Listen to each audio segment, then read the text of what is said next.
My name is Michael Turner. I'm 68 years old now, but some memories never grow old. They just sit quietly, waiting to hurt you when you least expect it. I was 10 when my father left.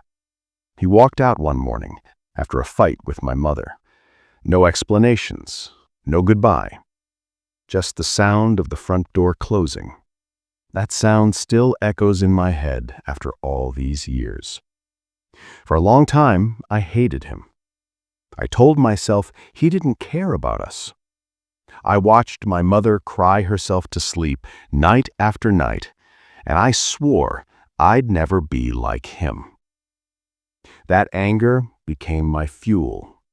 I worked hard, studied harder, and promised myself I'd make a name he'd regret leaving behind. By 35, I was already a successful businessman. A house, cars, people calling me sir, everything a man could want. But inside, there was still that small boy, standing by the window, waiting for a father who never came home. Sometimes I thought I'd moved on, but the truth is, I never did. Then one morning, after almost 40 years, I got a letter. It had no return address, just my name, written in shaky handwriting I hadn't seen since childhood. My hands trembled as I opened it, and that's when the past I buried began to breathe again. The letter began with just 2 words: my son. My heart sank. I hadn't heard those words from him in nearly 4 decades. The paper smelled faintly of old books and hospital air, as if it had traveled a long way just to find me. He wrote that he was living in a small town in Texas, that he'd been sick for years, that leaving us wasn't what he wanted. It was what he thought would keep us safe. He told me about the debt he'd fallen into, the threats he received, and how one night someone had come after him. He ran, not to escape us, but to protect us.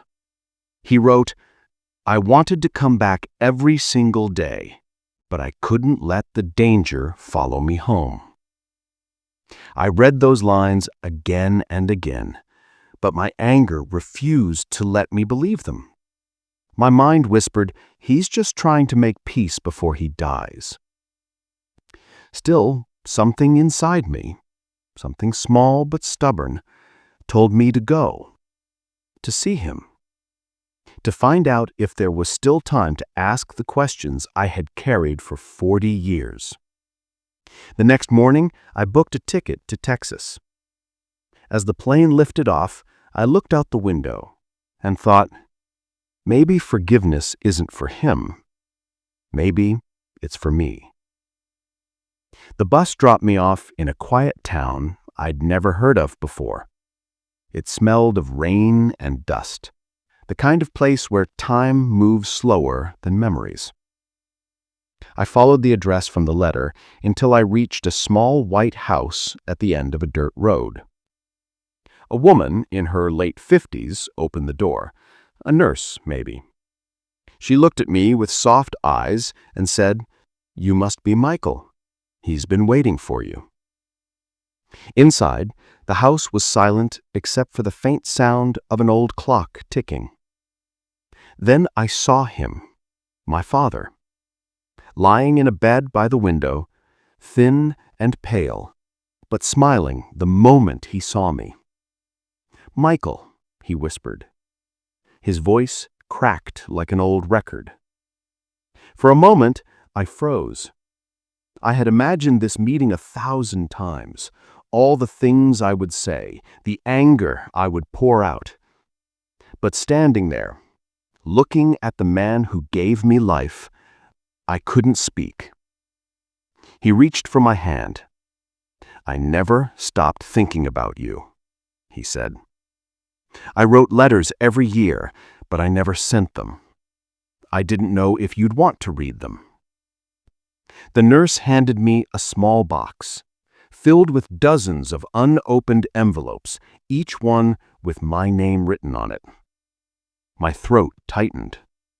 Years of anger melted into something I didn't recognize: sorrow. I wanted to say something, anything, but all I could whisper was, "Why didn't you come back?" He smiled weakly. "Because I didn't want you to live in fear like I did." That's when I realized all my life I had built walls to protect myself from a ghost who never stopped loving me. That night, I sat beside his bed, reading every letter he had written. Each one was a window into the years we had lost. Birthdays, Christmases, moments he had watched from a distance, hoping I was happy. He spoke little after that. His breathing grew shallow, but every now and then he would squeeze my hand as if to say, "I'm still here." When morning came, the sunlight fell gently across his face. He looked at me one last time and whispered, "I'm proud of you, son." And then he was gone. I didn't cry at first. I just sat there, holding his hand, realizing that I had finally forgiven him, but he was no longer there to hear it. The silence in that small room was heavier than any words I could ever say. Days later, I found another letter in the box, one he'd written just a week before I arrived.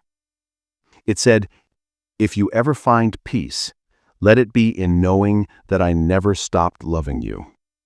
Don't let anger steal what's left of your life like it did mine."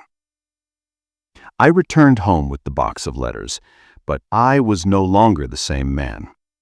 The house felt different, quieter, yet somehow lighter. Now at 68, when I tell this story, it isn't to make anyone sad. It's to remind you, forgiveness is not about forgetting. It's about freeing yourself. If you still have someone you haven't forgiven, don't wait for the perfect moment. Because the truth is, you never know how many tomorrows you have left.